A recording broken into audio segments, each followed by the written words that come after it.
Bu döyüşlər onu göstərir ki, Azərbaycan xalqı və dövləti heç vaxt işğalla barışmayacaq, nəyin bahasına olursa olsun öz ərazi bütövlüyünü bərpa edəcək.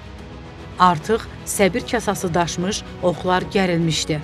Bu döyüşlərdə ordumuzun göstərdiyi peşəkarlıq və qəhrəmanlıq tək düşmən üçün deyil, dünya üçün bir mesaj idi. Biz torpaqlarımızdan əl çəkməyəcəyik, işğalçıların qarşısında geriyə addım atmayacağıq. Aprel döyüşləri işğalçılar üçün bir mesaj idi, bir siqnal idi. İşğala son qoyun, torpaqlarımızdan çıxın, rədd olun. Beləliklə, Ermənistan ordusunun təxribatlarına cavab olaraq Azərbaycan Silahlı Qüvvələri əks hücum əməliyyatına başladı. Qısa müddətdə ordumuz bir neçə strateji yüksəklik və yaşayış məntəqəsini düşməndən azad etdi.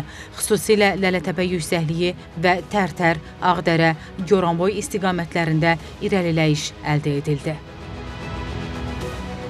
Qəhrəmanlıq nümunələrinə nəzər salsaq görərik ki, bu döyüşlərdə Azərbaycan əskər və zabitləri böyük igidlik göstərdilər. Bunlardan polkovnik leytenant Raquf Orucov, polkovnik leytenant Şükür Həmidov, mayor Samid İmanov və digərləri böyük şücaət nümayiş etdirdilər. Onların fədakarlığı Azərbaycan xalqının yaddaşına qəhrəmanlıq salnaməsi kimi yazıldı. Bu qələbə nəticəsində Cocuq Mərcanlı kəndinin bərpasına başlanılıb və kəndə həyat qayıdıb. Beləliklə, Cocuq Mərcanlı böyük qayıdış prosesinin ilk real təcəssümünə çevrilib. Aprel döyüşləri yalnız hərbi uğur deyil, həm də Ermənistanın hərbi-siyasi məğlubiyyəti kimi qiymətləndirilir.